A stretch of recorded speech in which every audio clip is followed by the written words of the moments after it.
जय Hind students, very good morning. Today is sources of law की class number 3। आज हमारा ये चैप्टर हो जाएगा समाप्त। इस चैप्टर में अभी तक हम लोगों ने क्या कुछ पढ़ा वो रिकैप करेंगे। हमने इसके नोट्स को अपडेट कर दिया है और देखिए हमने इस चैप्टर के एंड पे कल मैं आपके साथ में जितने भी पास्ट एग्जाम के क्वेश्चंस डिस्कस कर रहा था, सारे के सारे पास्ट एग्जाम क्वेश्चंस हमने यहां पे इंसर्ट कर दिए हैं। तो सर हम लोग स्कैनर वगैरह पढ़ें क्या? नहीं पढ़ेंगे, स्कैनर नहीं पढ़ेंगे कुछ भी। और अगर आपको दे दिया गया है नोट्स, आप सिर्फ और सिर्फ उसी से पढ़ेंगे, बात खत्म। इसी को पढ़ेंगे, 4 बार पढ़ेंगे, 10 बार पढ़ेंगे, याद करेंगे। समझ गए बात को? ठीक है,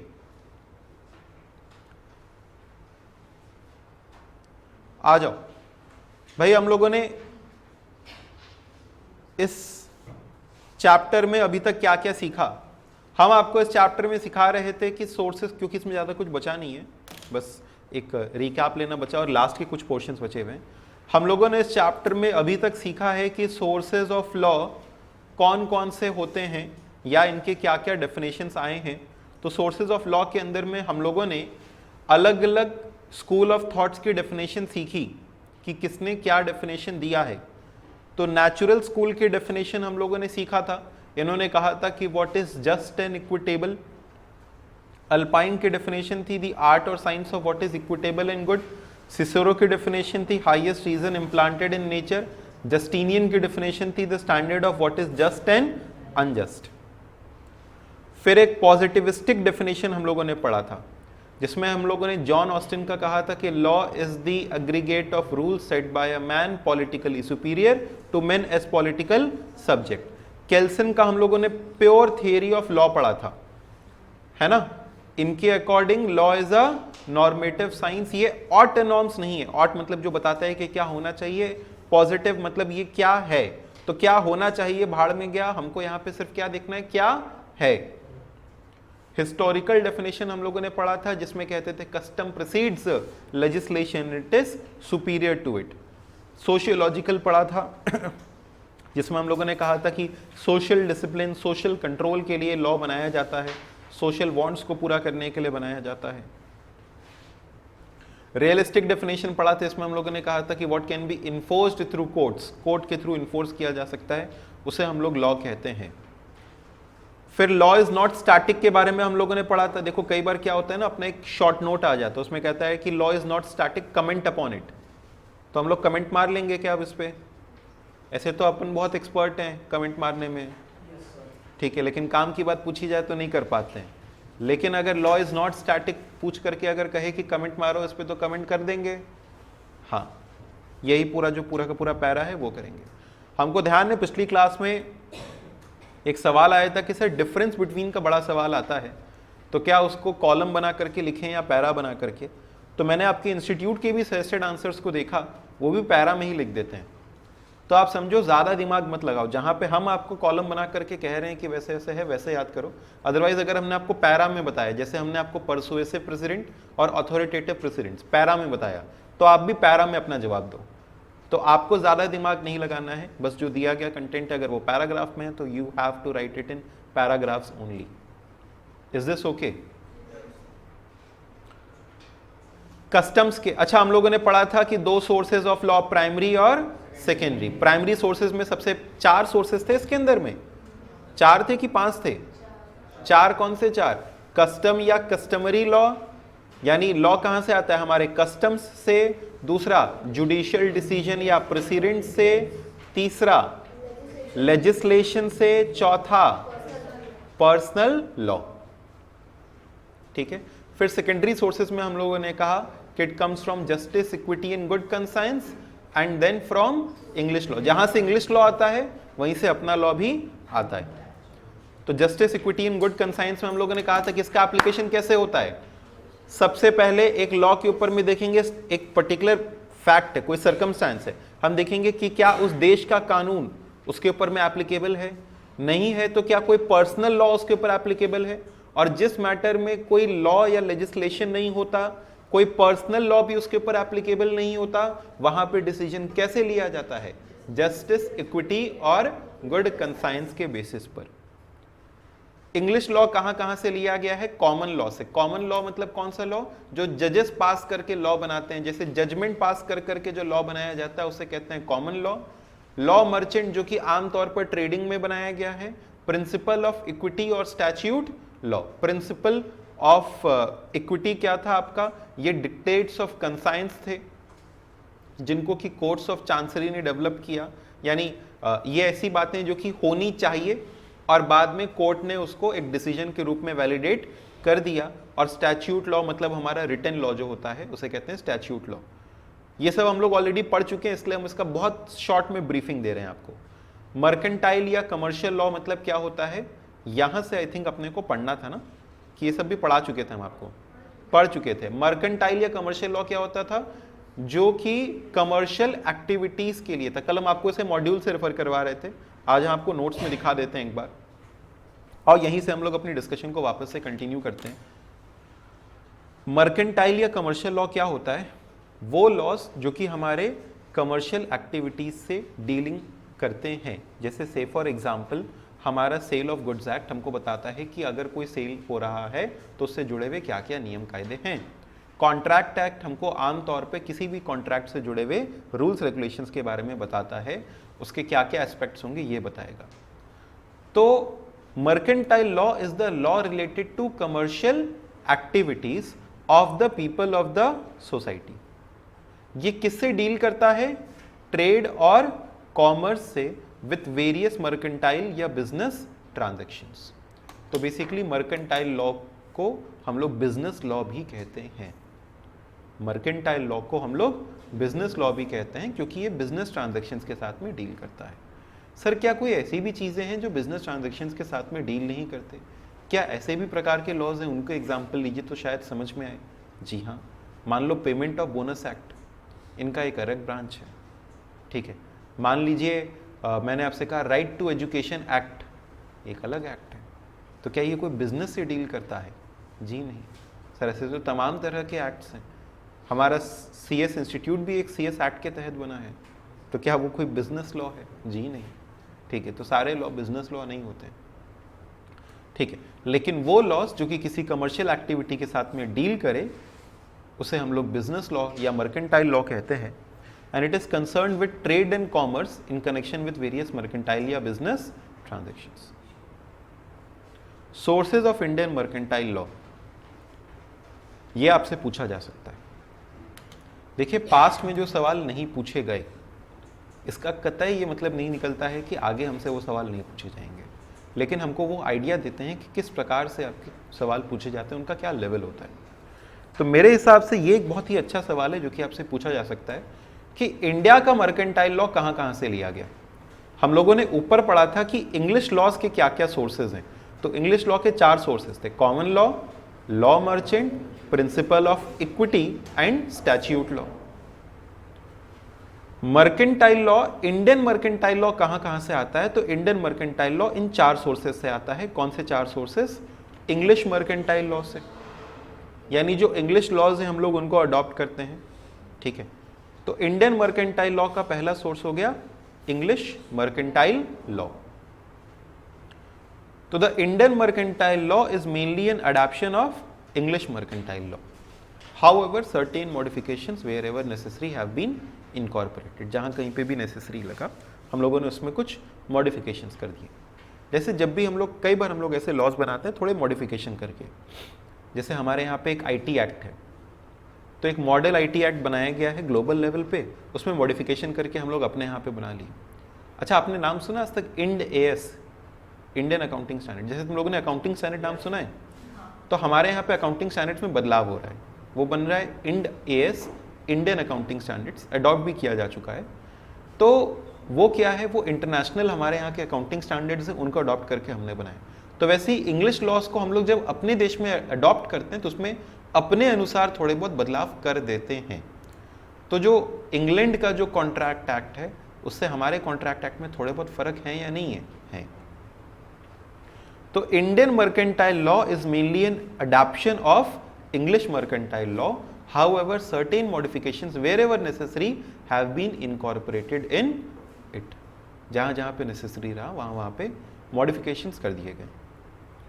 Acts enacted by the Indian legislature or statute law. यानी वो acts जो कि इंडियन लेजिस्लेचर ने लागू किए हैं, जैसे हमारा, अच्छा हमारे लिए तो एक तरीके से यही हमारा मर्केंटाइल लॉ है, जो हमारे अपने कानून है. हमारा मर्केंटाइल लॉ क्या है? जो हमारे अपने कानून है. और हमारे अपने कानून कौन कौन से हैं? हमारा मर्केंटाइल लॉ एक्चुअली कौन कौन सा है? हमारा इंडियन कॉन्ट्रैक्ट एक्ट, नाम सुना है? Indian contract act 1872, sale of goods act 1930, Indian partnership act 1932, negotiable instrument act. Sir ये कहां से मर्केंटाइल लॉ? अरे साहब जब आपस में बाइंग सेलिंग करते हैं तो एक दूसरे को बिल ऑफ एक्सचेंज देते हैं ना, तो negotiable instrument act. Arbitration and conciliation act, sir ये काहे का एक्ट है? आर्बिट्रेशन कंसिलेशन, जब भी दो पार्टीज, जैसे हम मान लो मेरा जैसे हमारी इंस्टीट्यूशन का हमारे लैंडलॉर्ड के साथ में जिस जगह पे हम ऑपरेट कर रहे हैं, हमारा एक रेंट एग्रीमेंट बना, तो उस रेंट एग्रीमेंट में एक आर्बिट्रेशन का क्लॉज हो सकता है. आर्बिट्रेशन का क्लॉज होगा मतलब मान लो अगर अपने बीच में कोई वाद विवाद होता है तो उस वाद विवाद को हम लोग कोर्ट में भी ले जा सकते हैं और किसी इंडिपेंडेंट पर्सन के पास ले जाके सुलझा भी सकते हैं. ठीक है, जैसे मान लो तुम दोनों के बीच में अगर झगड़ा हो जाए, ठीक है, तो तुम लोग किसके पास आ सकते हो? मेरे पास आ सकते हो. ठीक है, अपनी अपनी कंप्लेन कर सकते हो और उसके हिसाब से जो भी हमें बेस्ट डिसीजन लगेगा वो हम दे सकते हैं. ठीक है, जैसे कहते हैं आर्बिट्रेशन कराना. क्या कराना? आर्बिट्रेशन. तो उसके लिए भी एक्ट है. इंश्योरेंस एक्ट 1938, आपको पढ़ना भी आर्बिट्रेशन कंसिलेशन एक्ट. तीसरा है जुडिशियल डिसीजंस. तीसरा क्या है बताओ? Judicial decisions. जैसे समझो बीच में एक केस आया, उसके अंदर में ये था कि होटल वाले जो है वो सर्विस चार्ज ले रहे हैं और वो एक्स्ट्रा सर्विस चार्ज जोड़ देते हैं उसके अंदर, अपने बिल में एक्स्ट्रा सर्विस चार्ज जोड़ देते हैं. तो किसी एक कोर्ट में, केरला यानी कर्नाटका की हाई कोर्ट थी कि कौन सी हाई कोर्ट थी, I am not very sure, but किसी एक हाई कोर्ट के अंदर में वो केस गया. कहा गया कि देखिए सर्विस चार्ज इन्होंने जोड़ा है और सर्विस चार्ज मेरे ऊपर होना चाहिए देना कि नहीं देना. एक रेस्टोरेंट खुद से सर्विस चार्जेस को नहीं जोड़ सकता. ठीक है, सर्विस हमने प्रोडक्ट खरीदा, हमने फूड खरीदा, इस सर्विस चार्ज नेसेसरी टू पे और नॉट. तो उस हाई कोर्ट का डिसीजन आया कि सर्विस चार्ज देना मैंडेटरी नहीं है, यह आपके ऊपर ऑप्शनल है कि अगर आप चाहो तो सर्विस चार्ज दो और चाहो तो सर्विस चार्ज ना दो. तो वो एक तरीके का कानून बन गया कि नहीं बन गया? अब उस पर्टिकुलर स्टेट के सभी रेस्टोरेंट्स ने, होटल्स ने इस बात को फिर लागू किया कि वो वहां पे सर्विस चार्ज फिर अप्लाई नहीं करेंगे, यानी मैंडेटरी नहीं रखेंगे. कस्टमर के ऊपर चॉइस है, वो देना चाहे तो दे, ना देना चाहे तो ना दे. ठीक है, पानी को लेकर के मान लो ऐसे करके एक डिसीजन आया कि अगर आपका रेस्टोरेंट है तो आपको वहाँ पे पानी ऑफर करना पड़ेगा फ्री ऑफ कॉस्ट, ये वो इस तरीके से करके तमाम चीज़ें आती रहती हैं ना. तो ये सब, अच्छा वो हमारे यहाँ पे एक लॉ का एक तरीके से रूप ले लेता है कि नहीं ले लेता है? ले लेता है. उसका कोई एक्ट बना है, no service charge to be charge act 2019, ऐसा कुछ नहीं है ना, लेकिन फिर भी it is a law. They are क्या? Judicial decisions. Judicial decisions interpret and explain the statute. Whenever the law is silent on a point, the judge has to decide the case according to the principle of justice, equity and good. यानी generally जो जज साहब हैं, जज साहब का काम एक ही होता है कि वो लॉ देखें और उस लॉ को इंटरप्रेट करके अपना निर्णय सुनाएं. लेकिन अगर लॉ नहीं है उसके ऊपर, ठीक है, हम उसको सर्विस चार्ज लगाना चाहिए कि नहीं लगाना चाहिए, उसके ऊपर लॉ थोड़ी बना हुआ है पहले से. लेकिन जस्टिस क्या है, इक्विटी क्या कहता है कि अरे नहीं, जबरदस्ती नहीं किसी के ऊपर लगाना चाहिए, तो उन्होंने उसके आधार पर अपना डिसीजन सुनाया. तो when the law is silent, it is answered on the basis of justice, equity and good conscience. And the last point is क्या? Customs and trade usages. यानी जो कस्टम्स में चलता आ रहा है उसको भी एक तरीके से लॉ मान लिया जाता है. Most of the Indian law have been codified, यानी जो ज्यादातर हमारा लॉ है वो तो लिख दिया गया है, लिखित लॉ है अपने यहाँ पे. ठीक है, but even then it is not altogether done away with customs and usages. फिर भी हमारे यहाँ पे कस्टम्स और यूसेजेस का बहुत बड़ा रोल माना जाता है. जैसे मैंने आपको बताया, आज भी हमारे यहाँ पे नेगोशिएबल इंस्ट्रूमेंट्स अपने अलग तरीके से चल सकते हैं, उनका अपना एक अलग फंडा हो सकता है. ठीक है। हमारे यहाँ पे ट्रेडिंग के दौरान आप क्या करते हैं और क्या नहीं करते हैं उसका अपना एक अलग फंडा हो सकता है, अपनी अपनी जिम्मेदारी हो सकती है, ठीक है। किन चीज़ों की जिम्मेदारी सेलर की होती है, किन चीज़ों की जिम्मेदारी बायर की होती है, ये हमारे यहाँ का अपना एक कस्टम है और अपना एक ट्रेड यूसेज है, ठीक है। जैसे बिका हुआ सामान वापस नहीं होगा, ऐसा लिखा गया नहीं लिखा गया, लेकिन एक कस्टम या ट्रेड यूसेज के ऊपर में वो निर्भर करता है कि हाँ अगर सामान बिक गया है और उस पर्टिकुलर प्रोफेशन में, जैसे आपको मालूम है कि आमतौर पे खाने पीने का सामान है तो वो वापसी नहीं किया जाता है या नहीं किया जा सकता है अनटिल एक्चुअली वो डैमेज्ड, ठीक है। तो कस्टम या ट्रेड यूसेजेस लागू होते हैं कि नहीं होते हैं। Many Indian statutes make specific provision to the effect that the rules laid down in a particular act are subject to any special custom या यूसेज ऑफ ट्रेड। तो कई बार कानून में भी लिख दिया जाता है, जैसे नेगोशिएबल इंस्ट्रूमेंट एक्ट में लिख दिया गया कि अगर आपका अपना कोई पर्टिकुलर कस्टम है या कोई ट्रेडिशन है, कोई ट्रेड यूसेज है, यानी किसी लंबे तरीके से किसी काफ़ी लंबे समय से अगर आप कोई पर्टिकुलर चीज़ अपनाते आ रहे हो तो उसको भी हम एक्सेप्टेंस देंगे, ठीक है। तो ये 4 सोर्सेज अपने बन गए भाई। किस चीज़ के 4 सोर्सेज बन गए? इंडियन मर्केंटाइल लॉ के।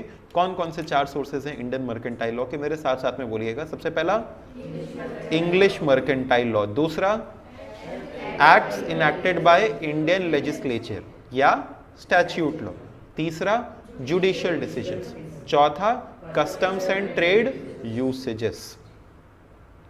क्लियर हुआ क्या? In the chat section, students, come on, please reply. Is this clear?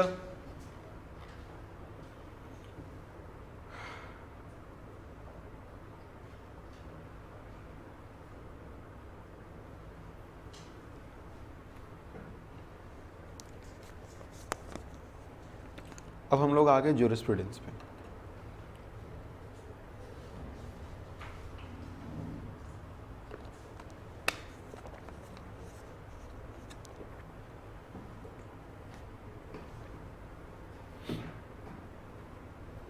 देखो, ज्यूरिस्प्रूडेंस के अंदर में एक बड़ा ही, आपको बार बार बता रहे थे कि ये पोर्शन बड़ा ही बोरिंग सा है, बट अपने को पढ़ना है, ठीक है।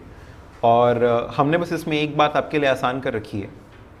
आपकी बुक में बहुत बड़ा कंटेंट दिया हुआ था जिसको याद करना लिटरली संभव नहीं था, तो हमने उसके अंदर में सिर्फ छाट दिया है कितना इंपॉर्टेंट कंटेंट है जो कि आप याद कर सकते हैं और इससे जुड़े हुए कैसे कैसे आपके सवाल आए। तो पहले ज्यूरिस्प्रूडेंस का मतलब समझ लेते हैं कि ज्यूरिस्प्रूडेंस का मतलब क्या होता है। ज्यूरिस, ये जो वर्ड है, इसका मतलब होता है लॉ, और प्रूडेंस का मतलब यहां पे होता है नॉलेज। तो we can say jurisprudence is basically the knowledge of law. It is the study of science of law, मतलब लॉ क्या है, कैसे करके ऑपरेट करता है, क्या एप्लीकेबिलिटी होती है, किसे लॉ कहा जा सकता है, किसे लॉ नहीं कहा जा सकता है। तो it is the study of science of law. क्या है लॉ और उसका क्या इफेक्ट। किसी भी चीज को साइंस कब कहते हैं? जब हमें उसका कॉज एंड इफेक्ट पता हो। क्या बताओ? ये क्यों लाया गया है और इसका क्या इफेक्ट होगा। ये क्यों लाया गया और इसका क्या इफेक्ट होगा। और एक और बेसिस पे हम लोग कहते हैं कि ये साइंस है, उसके अंदर में अपने रूल्स रेगुलेशंस प्रिंसिपल्स होने चाहिए। तो हर एक लॉ के अपने रूल्स रेगुलेशंस प्रिंसिपल्स होते हैं। अब अलग अलग ज्यूरिस्ट थे, इनको हम लोग कहते हैं ज्यूरिस्ट, जिन्होंने लॉ को पढ़ा, समझा, उसके बारे में कुछ बातें बताई। तो अलग अलग ज्यूरिस्ट थे। इसमें हम लोगों को जिनके बारे में पढ़ना है वो है प्रोफेसर H.L.A. हार्ट, ठीक है, जॉन ऑस्टिन, रॉस्को पाउंड। हमने इन तीनों का मेनली लिख के रखा हुआ है। कौन से तीन? H.L.A. हार्ट, जॉन ऑस्टिन और रॉस्को पाउंड। हालांकि दिया आपको और के भी बारे में है, आपको एक बेंथम का भी दिया हुआ है जिसके बारे में कुछ पास्ट एग्जाम में पूछा गया था, और एक हैंस केल्सन का भी दिया हुआ है, प्योर थियरी ऑफ लॉ, ठीक है। एक बेंथम का भी दिया हुआ है और एक हैंस केल्सन का भी दिया हुआ है, लेकिन हम लोग मेनली फोकस करके इन तीनों के बारे में पढ़ेंगे, जो तीनों मैंने यहाँ पे लिख रखे हैं। सबसे पहला कौन सा बताओ? Professor H.L.A. हार्ट। इनका क्या कहना था? इन्होंने लॉ को एक पॉजिटिविस्टिक अप्रोच से अपनाया। पॉजिटिविस्टिक अप्रोच जानते हो क्या होता है? इनका कहना था लॉ क्या है वो देखो, क्या होना चाहिए भाड़ में गया, बुद्धि मत लगाओ, लॉ क्या लिखा है वो समझो और उसी को इंटरप्रेट करो। तुम्हारा काम लॉ देख करके उसको अप्लाई करना है, वो सही है गलत है क्या है ये तुम्हारा काम नहीं है। लॉ बनाने वाला एक सोवरेन अथॉरिटी, एक टॉप अथॉरिटी है, और अगर उसने कुछ बनाया है तो you just have to apply it. Professor this is positivistic, तो इट सेज कि what is the law is relevant, what should be is irrelevant, ought to be भाड़ में क्या, व्हाट इज लॉ ये समझो। ठीक है, तो ये किनका है? HLA heart. HLA heart, British philosopher, listed many meanings associated with the term positivism. ये एक ब्रिटिश लीगल फिलोसोफर थे और इन्होंने कई बातें बताई पॉजिटिविज्म से जुड़ी हुई, यानी एक पॉजिटिविस्टिक अप्रोच इन्होंने अपनाया। इन्होंने कहा कि law are commands, law are commands, यानी एक ये टॉप अथॉरिटी का, एक सीनियर अथॉरिटी का दिया गया ऑर्डर है। The analysis of legal concept is worth pursuing, यानी आपको इन लीगल कॉन्सेप्ट्स को, लॉज को फॉलो करना चाहिए। ये सोशियोलॉजिकल और हिस्टोरिकल इंक्वायरीज से अलग है and distinct from critical evaluation. Past में क्या होता आ रहा था, क्या क्रिटिकल इवैल्यूएशन है तुम्हारा, सही है गलत है, हमको उन सब से मतलब नहीं है। Law is worth pursuing, it is distinguished या distinct from sociological and historical inquiries, यानी क्या सोशियोलॉजिकल इंक्वायरीज रहे हैं, क्या हिस्टोरिकल पास्ट में इसके ऊपर में क्या कुछ सवाल आए हैं, या पास्ट में क्या था क्या नहीं था, हमको उससे मतलब नहीं है। और क्या क्रिटिकल इवैल्यूएशन तुम्हारी कहती है, तुम्हारे हिसाब से सही है या गलत है, हमको उससे भी कोई मतलब नहीं है। ठीक है, जो लीगल कॉन्सेप्ट है it is different, it is worth pursuing, आपको परसू करना चाहिए, और सोशियोलॉजिकल और हिस्टोरिकल इवैल्यूएशन से, इंक्वायरी से अलग है, और क्रिटिकल इवैल्यूएशन से भी अलग है। आई होप इतनी बात आपको समझ में आई। ठीक है, तीसरी बात इन्होंने कहा decision can be deduced logically from predetermined results without recourse to social aim, policy और मोरालिटी। मतलब समझो कितना ही नाम इसका हार्ट है, बाकी इसने बात कोई भी हार्ट वाली नहीं किया। इसने कहा कि अच्छा spelling is HART, please learn it. तो बात इसने क्या कहा कि जो डिसीजन है ये आप निकाल सकते हो, डिड्यूस मतलब फाइंड आउट करना, it can be deduced logically from predetermined rules. ठीक है, रूल लगाओ और उसके अंदर में तुम्हें सोशल एम नहीं देखना है, तुम्हें कोई पॉलिसी नहीं देखनी है, तुम्हें मोरालिटी नहीं देखनी है।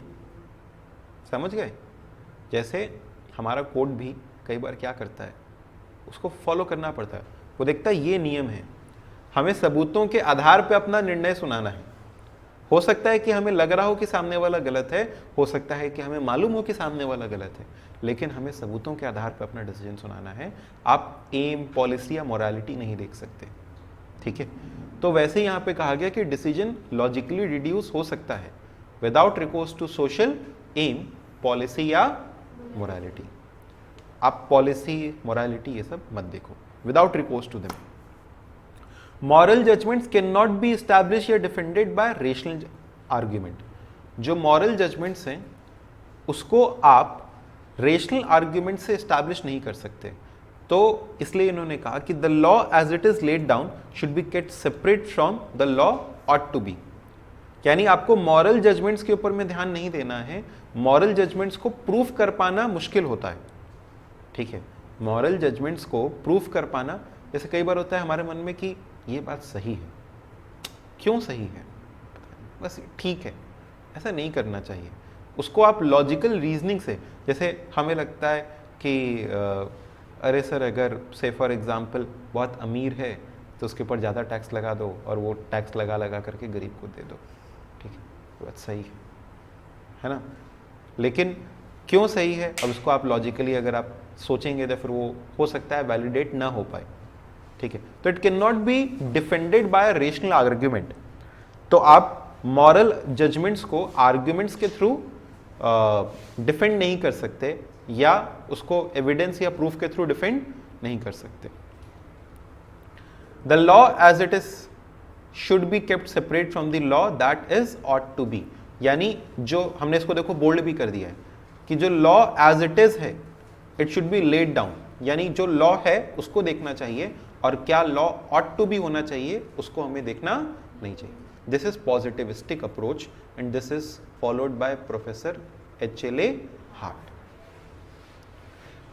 शुरुआत से वापस इन शब्दों को देखते हैं। ये एक ब्रिटिश लीगल फिलोसोफर थे who followed the term positivism, and he said कि laws are commands, the analysis of legal concept is worth pursuing, distinct from sociological and historical inquiries, distinct from critical evaluation. Decision can be deduced logically from predetermined rules. Predetermined rules के basis पे decisions can be made without any recourse to social aim, policy, morality, उन सब की जरूरत नहीं है। And इसका जो मेन हाईलाइट है वही पढ़ते हैं कि the law as it is should be kept separate from the law that is ought to be, यानी हमको ये देखना है कि what is and we should not look at what it should be. Next क्या है आपका बताओ? John Austin. Austin is known for the command theory of law. क्या ये बताइए? Command theory of law. What is this command theory of law? यानी इनका कहना था कि law is simply a command, ये ऑर्डर्स हैं। ये क्या हैं? ऑर्डर्स हैं जो कि दिए गए। Austin is known for the command theory of law. Austin was also a positivist. ऊपर वाला भी क्या था? पॉजिटिविस्ट। ये वाला भी क्या है? Positivist. Meaning that he concern himself on what is law instead of going on it's justice या फेयरनेस। क्या होना चाहिए, क्या नहीं होना चाहिए, इन्होंने कहा भाड़ में क्या। What is law we have to consider that only. John Austin नाम है, हाँ John Austin, yes John Austin differentiated between law properly so called and the law improperly so called and said that, अच्छा दो चीज उन्होंने कहा, law properly so called and law improperly so called। तो law improperly so called का मतलब क्या? कि वो properly कमांड दिया गया नहीं है। जैसे हमारे देश में क्या है, हम लोग जुडिशरी के दिए गए भी डिसीजंस को लॉ मानते हैं कि नहीं मानते हैं, लेकिन इन्होंने कहा कि that is a law improperly so called. Improper है, प्रॉपर नहीं है। और लॉ प्रॉपरली सो कॉल्ड, इसका मतलब इन्होंने कहा कि जो लॉ प्रॉपरली कमांड द्वारा दिया गया है by sovereign, by superior body. Sovereign मतलब यहां पे क्या होता है? Superior body. According to Austin law is the command of sovereign that is backed by sanction. यानी लॉ एक सुपीरियर का कमांड है जिसको कि पीछे से सैंक्शनिंग मिली हुई। जैसे हमारे यहाँ पे मान लो मिनिस्ट्री ने कोई लॉ बनाया या पार्लियामेंट ने लॉ बनाया तो उसको सैंक्शनिंग मिलती है। एक एक्ट पास होता है, प्रेसिडेंट का साइन होता है, फिर उसको एक सैंक्शनिंग मिलती है। तो it is a command of the sovereign, it is a command of the sovereign. अच्छा, उसको भी सैंक्शनिंग हमारे पार्लियामेंट को भी कहाँ से मिलती है? कॉन्स्टिट्यूशन से। तो it is a command of the sovereign that is backed by the sanction. Main फंडा समझो। मेन फंडा इनका ये है कि इसके तीन फीचर्स हैं।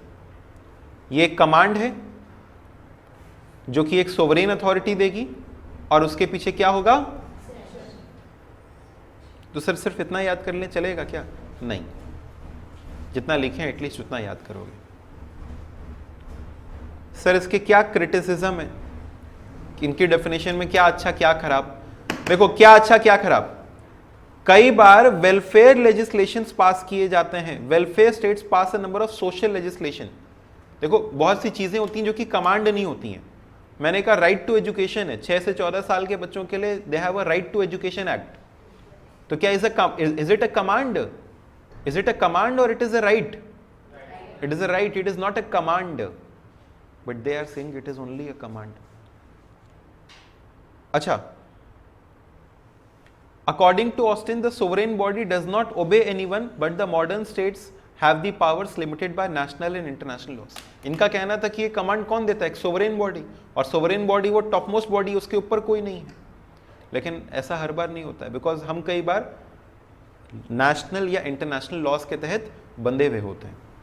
ठीक है, तो government of India can not make laws which are violative of constitution. तो ये भी हम बंधे हुए हैं कि नहीं बंधे हुए हैं?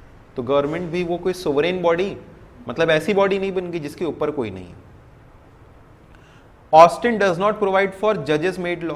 जैसे मैंने कहा था कि ये तो कह रहा है कि सोवरेन बॉडी बनाए, जज भी तो लॉ बनाता है।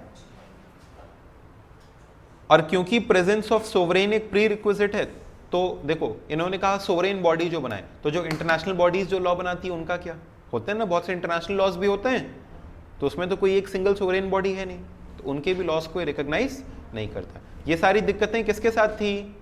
John Austin. अभी हम लोगों ने दो लोगों का पढ़ा, एचएलए हार्ट और जॉन ऑस्टिन। अगला और आखिरी, ये मैं आपको आखिरी पढ़ा रहा हूँ, नीचे का जो ये सब है आपको नहीं पढ़ाएंगे, यहाँ आपको नहीं पढ़ाएंगे, थोड़ा बहुत आप ओवरव्यू के तौर पे पढ़ लीजिएगा, but it is least relevant, लेकिन फिर भी एक बार रीडिंग करने के लिए मैंने आपको दे रखा है। लास्ट कौन सा है आपका? Roscoe pound. पहले यहां तक क्लियर है क्या? ये बातें बताओ। हाँ ओ भाई लाइव वालों जल्दी बताओ। Come on students.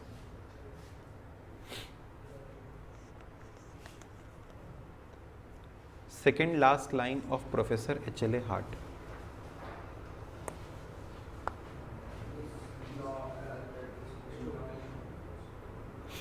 ये डिसीजंस आर डिड्यूस्ड लॉजिकली।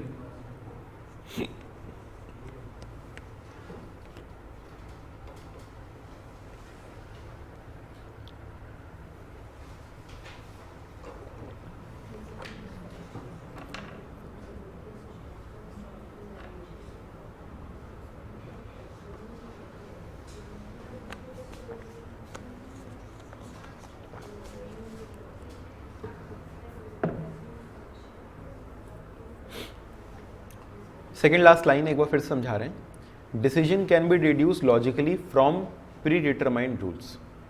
अगर आप एक कोर्ट हो, आपको डिसीजन सुनाना है, तो आप सिंपली जो रूल्स एंड लॉज बने हुए हैं उनको देखो। Decision can be deduced logically from predetermined rules.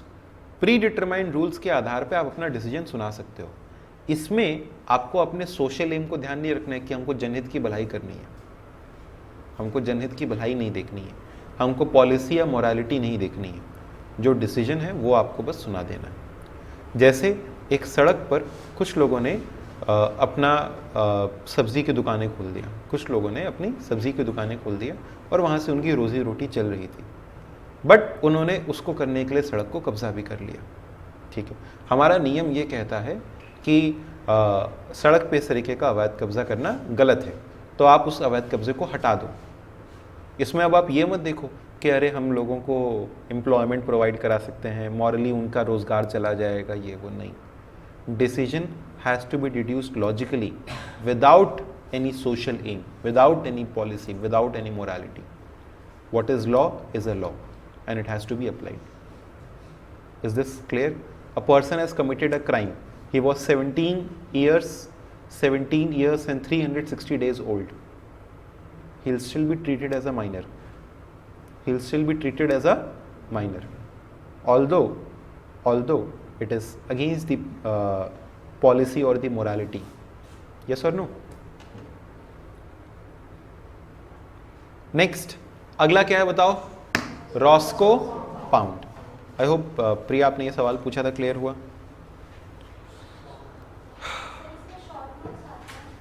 हाँ बिल्कुल, हमने लास्ट में देखो सवाल भी दे रखा है। जैसे ये अभी हमने ऊपर क्या पढ़ा है, ऑस्टिन वाला, तो देखो ऐसे पूछा था, describe Austen's command theory of law under analytical school. अभी हमने आपको ऑस्टिन का पढ़ा है ना, जॉन ऑस्टिन का, तो ये पूरा लिख दोगे। अच्छा यहीं तक लिख दोगे तो भी आपको 4 नंबर मिल जाएंगे, क्रिटिसिज्म लिखने की जरूरत नहीं है, सिर्फ इतना लिख दो ऊपर से लेके यहाँ तक 4 नंबर मिल गए। वैसे ये हाँ लिख सकते हो, वैसे मैडम ये ऑलरेडी हमने थोड़ा सिंपल, हाँ, जैसे ये है, it is a command, it is given by sovereign authority, it is sanction behind it. तो इसमें हम लोग कुछ बदल नहीं सकते। बदल सकते हैं कहाँ पे, कि there is a difference between law properly so called and law improperly so called. ठीक है, तो ये हमने अपने शब्द में ऑस्टिन डिफ्रेंशिएटेड बिटवीन की जगह हमने उसको वैसे करके लिख दिया जैसे हमको याद रहे। समझ में आ गई बात? लेकिन बहुत ज़्यादा इसमें फेर बदलाव नहीं करेंगे तो बेहतर रहेगा। ठीक है, बाकी आप याद करिए, आप याद करेंगे तो आपको लगता है कि 100% याद होगा, ऐसा नहीं होगा। आप जब लिखने जाएंगे तो अपने आप ही उसमें थोड़ा बहुत अपने शब्दों में लिखेंगे, लेकिन पहले समझिए, फिर समझने के बाद इसको याद करिए, अपने आप ही आपके अपने शब्दों में लिखाएगा। चलो आखिरी क्या है, रॉस्को पाउंड। लास्ट है आपका Roscoe pound. Roscoe pound, Roscoe pound was one of the biggest proponents of sociological jurisprudence. Sociological jurisprudence, इनका कहना था बेसिकली ये एक सोसाइटी को भी पॉइंट ऑफ व्यू में लेकर के चलते थे। इनका कहना था कि हर किसी के अलग अलग इंटरेस्ट होते हैं और इन सभी इंटरेस्ट को हम अगर मैच करेंगे तो फिर हम एक सही लॉ बना पाएंगे। जैसे समझो, हमने कहा कि तुम्हारा अपना एक इंडिविजुअल इंटरेस्ट हो सकता है कि तुम्हें कम टैक्सेस देने हैं, ठीक है, या तुम्हारा अपना इंडिविजुअल इंटरेस्ट हो सकता है कि हमें किसी एक पर्टिकुलर प्रॉपर्टी को एक्वायर करना है, ठीक है, I should have freedom to acquire any property. But government का किसी प्रॉपर्टी को एक्वायर करने का इंटरेस्ट हो सकता है उसको नेशनल डेवलपमेंट करना है। वहीं पे सोसाइटी का कुछ और ऑब्जेक्टिव हो सकता है कि हमें सोशल डेवलपमेंट करना है तो हमको पार्क्स बनाना है। मतलब हर किसी का अपना अपना एक ऑब्जेक्टिव हो सकता है कि नहीं हो सकता है? सरकार का अपना एक अलग ऑब्जेक्टिव हो सकता है, सोसाइटी का अलग ऑब्जेक्टिव हो सकता है, ठीक है, एक इंडिविजुअल का अलग ऑब्जेक्टिव हो सकता है। तो इनका कहना था कि रॉस्को पाउंड का कहना था कि जो एक लॉयर और इंजीनियर का टास्क है वो ऑलमोस्ट एक जैसा है, और इन्होंने इसको नाम दिया सोशल इंजीनियरिंग। क्या नाम दिया? Social engineering. इनके हिसाब से लॉ इस प्रकार बनना चाहिए जिससे हमारे मैक्सिमम वांट्स को सेटिस्फाई किया जा सके with minimum friction and waste. जैसे अगर हम बस खाली सोसाइटी और सरकार या पब्लिक इंटरेस्ट में अगर हम नियम बनाते जाएं तो इंडिविजुअल इंटरेस्ट चला जाएगा। अगर हम बस खाली सोसाइटी के लिए सब कुछ करता जाएं तो सोचो, हम तो सब कुछ सोसाइटी के लिए किए जा रहे हैं, तो वो जो इंडिविजुअल काम कर रहा है फिर वो बेकार है। हम एक सोशलिस्ट इकोनॉमी बना दें अपने यहाँ पे, हम कह दें कि सब कुछ पब्लिक का रहेगा, कोई भी इंडिविजुअली चीज़ ओन नहीं रहेगी, हम ऐसा नियम बना दें। लेकिन सर हमको तो इंडिविजुअल इंटरेस्ट को भी ध्यान देना है कि नहीं देना है? देना है। एक घर था, एक घर के बगल से, ठीक बगल से एक रेलवे की पटरी गुजरी, ठीक है। अमिताभ बच्चन के एक केस हुआ था, उसने केस किया था बहुत साल पहले की बात। उन्होंने कहा कि हमारा एक घर है और घर के ठीक बगल से रेलवे की पटरी गुजर रही है, ये हमारी प्राइवेसी को हार्म कर रहा है। तो yes, there is some social interest, there is some public interest, but there is some individual interest also ना। तो आपके लॉज ऐसे बनाओ जिससे तीनों के बीच में फ्रिक्शन ना हो। ऐसा ना हो कि एक फुलफिल हो रहा है तो दूसरा नहीं हो रहा है, दूसरा हो रहा है तो तीसरा नहीं हो रहा है। आपको सबको एक हार्मोनियस वे में लेकर के चलते जाना है कि सोसाइटी भी देखी जाए, पब्लिक भी देखा जाए और एक इंडिविजुअल को भी देखा जा सके। तो इन्होंने कहा कि लॉयर और इंजीनियर का टास्क एक जैसा है और इन्होंने इस थ्योरी को नाम दिया सोशल इंजीनियरिंग। इनका कहना था कि एक ऐसा structure of the society buildup किया जाए जहां पे satisfaction of wants of maximum हो सके with minimum friction and waste. ऐसी सोसाइटी को एक एफिशिएंट सोसाइटी कहा जाएगा। इसमें सबसे जरूरी जो आपको याद करना है वो ये याद करना है Roscoe pounds classification of interest. इन्होंने कहा कि 3 प्रकार के इंटरेस्ट होते हैं, 3 प्रकार के इंटरेस्ट होते हैं। पहले जो है, हमने इसके भी अंदर के ना बहुत ढेर सारे सबहेड्स थे, लेकिन हमने आपके एग्जाम में आए हुए सवालों को देखा, इंस्टीट्यूट का खुद का जो सजेस्टेड आंसर है वो देखा, तो उन्होंने अपनी किताब में तो लिख रखा है लेकिन उतना कुछ याद करने की जरूरत नहीं है। तो हमने आपको बड़े सिंप्लीफाइड वे में सिर्फ कहा कि 3 चीज़ों को याद करो। कौन सी 3 चीज़ों को? कि 3 प्रकार के इंटरेस्ट हैं, इंडिविजुअल इंटरेस्ट, पब्लिक इंटरेस्ट और सोशल इंटरेस्ट। इंडिविजुअल इंटरेस्ट का मतलब एक इंटरेस्ट जो कि इंडिविजुअल की पॉइंट ऑफ व्यू से हो, from the stand point of individuals life and concern. Public interests are ascertained by individual from the standpoint of political life, and it is from the standpoint of society. Point of view of the protecting the general interest of society. तो individual, public और society, 3 प्रकार के interest हैं, आपको law बनाते वक्त तीनों का ही ध्यान रखना है। ठीक है, समझ गए क्या यहां तक? आओ पास्ट एग्जाम के क्वेश्चन तुमको फिर से दिखाएं।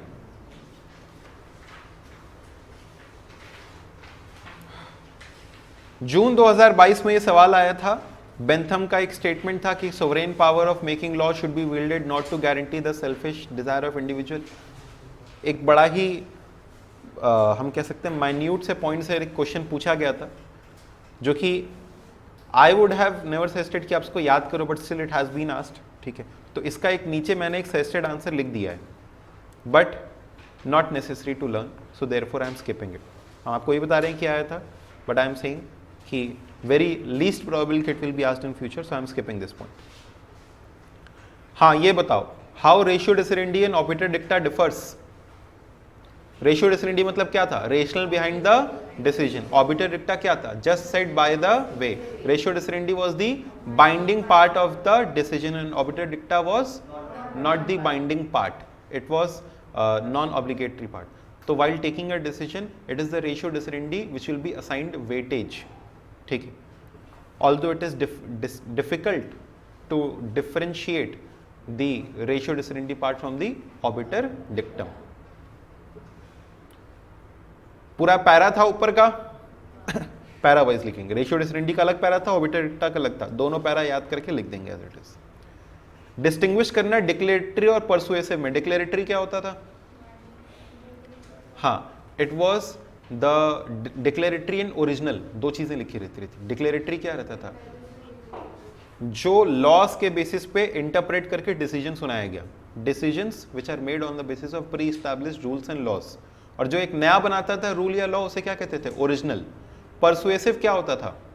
It will be used for reference only, it is not necessary to follow this, it is not binding upon the courts, है ना? क्या एसेंशियल्स होते थे वैलिड कस्टम्स के, बताओ?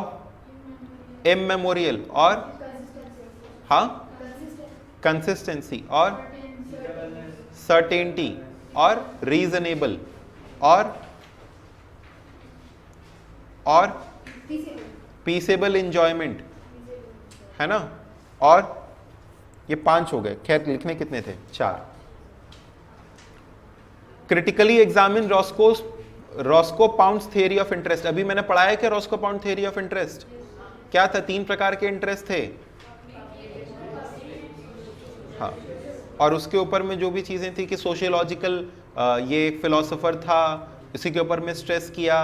इनका कहना था कि सोशल इंजीनियरिंग होती है, लॉ और इंजीनियर एक जैसा काम करते हैं, है ना? एक ऐसा सोसाइटी बनाना चाहिए जहाँ पे सारे इंटरेस्ट आपस में मैच कर सके, मैक्सिमम नीड्स एंड वांट्स को सेटिस्फाई किया जा सके और मिनिमम फ्रिक्शन के साथ। Kelsen's pure theory of law, Kelsen's pure theory of law. अब देखो, केल्सन की प्योर थ्योरी ऑफ लॉ ऊपर हमने आपको थोड़ा बहुत पढ़ाया है कि ये व्हाट इज नॉर्म्स होते हैं, व्हाट ऑट टू बी नहीं होता है, लेकिन इसका एक एग्जैक्ट आंसर, पहले वाले का और छठे वाले का एग्जैक्ट आंसर क्योंकि मेरी बुक में नहीं था, इसलिए मैंने नीचे सजेस्टेड आंसर्स में लिख दिया है। But Kelsen's pure theory of law is again, I found out a lesser important question, hence has not been discussed very much in detail. तो question number 1 and 6 are discussed separately in suggested answer section. आपको अगर इसे पढ़ना हो तो आप नीचे एक बार अलग से पढ़ लेना। Describe Austin's command theory of law under analytical school. Austin's command theory of law. Austin's command theory of law पढ़ा है क्या हम लोगों ने? अरे ये पॉजिटिविस्टिक वाला था ना, law is the command, नहीं, of the sovereign. Basically 3 point थे ना इसके अंदर में, क्या कौन से 3 पॉइंट थे? Law is a command, laws are commands, it is given by a sovereign body. अरे कहाँ गया 3, हाँ, it is a command, it is given by sovereign body and it has a sanction behind it. लेकिन सिर्फ इतना लिखने से नहीं चलेगा, ये सब याद कर लोगे ना। Law properly so called, improperly so called. अच्छा, justice, equity and good conscience अपन पढ़ चुके हैं। कब अप्लाई किया जाता है? सबसे पहले क्या अप्लाई करते हैं? पहले तो वही सब लिख देंगे जो भरने वाली लाइन है। It is also very important source of law, ठीक है। It is not possible to have, मतलब जो भी शुरुआती चीज़ें लिखी थी। फिर इसके बाद हम लोग लिखने जाएंगे कि जहाँ पे यूजुअली हम लोग स्टैच्यूट या लेजिस्लेशन अप्लाई करते हैं, जहाँ पे स्टैच्यूट या लेजिस्लेशन ना हो पर्सनल लॉ अप्लाई किया जाता है, जहाँ पे पर्सनल लॉ भी ना हो decisions are taken on the basis of justice, equity and good conscience. इसमें एक और पॉइंट है जो कि मैं आपको समझा रहा हूँ, सुनो ध्यान से। इसके अंदर में justice, equity and good conscience में इंग्लिश लॉज का भी बहुत अधिक रेफरेंस लिया जाता है, या इंग्लिश जो डिसीजंस आए होंगे उनका भी। देखो, तो ये आपको लिखना होगा। पहले तो यहां तक हो गया था कि in the absence of any rule, statutory, custom law और personal law, the Indian courts apply to the decision a case what is known as justice, equity and. अच्छा, इसका मतलब यहां से बताया गया, तुमको ये मतलब याद करना पड़ेगा। Which may mean the rules of English law in so far as they are applicable to Indian society and circumstances. यानी अगर आपके अपने यहाँ का लॉ नहीं है तो आप इंग्लिश लॉ भी अप्लाई कर सकते हो। क्या अप्लाई कर सकते हो? तो justice, equity and good conscience का मतलब आपका अपना नियम कायदा अगर उससे डील नहीं करता है तो इट मे मीन कि आप क्या अप्लाई करो? इंग्लिश लॉ, अगर वो उस सिचुएशन पे एप्लीकेबल है तो। अगर आपका अपना नियम कायदा नहीं है तो आप इंग्लिश लॉ अप्लाई करो, अगर वो सिचुएशन पे एप्लीकेबल है तो देखो वही चीज नीचे भी लिखी हुई है। Justice, equity and good conscience have been generally interpreted to mean rules of English law on an analogous matter, analogous का मतलब जो फिक्स नहीं है, as modified to suit the Indian conditions and circumstances. यानी एक ऐसा मैटर जिसको कि इंडियन मैटर के, इंडियन सिचुएशंस के अकॉर्डिंग एडजस्ट किया गया है। डॉक्ट्राइन ऑफ स्टेट डिसीजेस अपन पढ़ चुके हैं, नॉट टू अनसेटल थिंग्स। तो जैसे चलता आ रहा है वैसे चलने दें, until unless there is a requirement. पिछला डिसीजन इलॉजिकली लिया गया था, गलत लिया गया था, तो फिर उसको हमें चेंज करना नहीं चाहिए। And critically examine the statement by Austin that law is the command of the sovereign. क्या ऊपर ये हम लोगों ने पढ़ लिया था? अरे ऑस्टिन का दो बार सवाल पूछा क्या? एक बार यहां भी पूछा, एक बार ऊपर भी पूछा।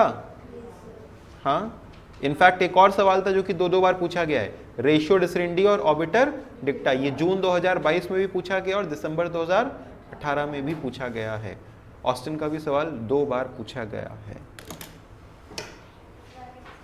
अब इस बार के पेपर में आएगा नहीं आएगा हमको क्या पता। भैया दीदी सुनिए, पेपर इस प्रकार से तुक्का मार के नहीं जाएंगे। अगर छोड़ना है तो पूरा चैप्टर छोड़ देना, लेकिन ऐसा करना मत। बट अगर छोड़ना हो तो पूरा चैप्टर छोड़ देना। बट जैसे अगर आप पढ़ रहे हो तो हमेशा एक अप्रोच अपनाओ। मेरा ऐसा मानना रहता था, किसी एक चैप्टर को अगर पढ़ रहे तो इतने परफेक्शन के साथ पढ़ लो कि हमको लगे कि अगर इसमें से 5 नंबर का, 9 नंबर का, यूजुअली हमने देखा 8 नंबर 9 नंबर तक के सवाल, 9 नंबर तक के सवाल इसमें आ जाते हैं। तो आप किसी चैप्टर को पढ़ रहे तो इतने परफेक्शन से पढ़ो कि पेपर में जब जाओ तो उसका कॉन्फिडेंस अलग रहे कि अरे ये तो हमको आता ही है वर्ड टू वर्ड। और अगर छोड़ना ही है तो 1-2 चैप्टर लास्ट में आप ऐसे ही छोड़ देना, पूरा ही फिर छोड़ देना, ठीक है। बट जो पढ़ रहे उसको ऐसे परफेक्शन के साथ, क्योंकि देखो पेपर 116 नंबर का रहता है, 1-आध ऑप्शन मिल जाता है, ठीक है। लेकिन हम कहेंगे उसके भरोसे ना रहें, पढ़ें पूरा का पूरा, याद पूरा का पूरा करें, ठीक है। और ऐसा बहुत अधिक तुक्का न लगाएं कि ये वाला आएगा वो वाला नहीं आएगा। ये पास्ट एग्जाम के सवाल आपके पेपर के लेवल को समझने के लिए बताए जाते हैं कि पेपर का क्या लेवल है। एंड आई थिंक आसान लेवल है, इससे और आसान क्या ही होगा। Everybody give me a final yes अगर यहाँ तक क्लियर हुआ तो।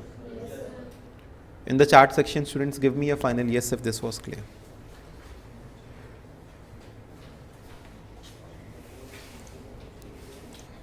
इस चैप्टर को एक बार ज़रूर से याद करिएगा। हम लोग अपनी अगली क्लास में मिलते हैं students. Thank you so much.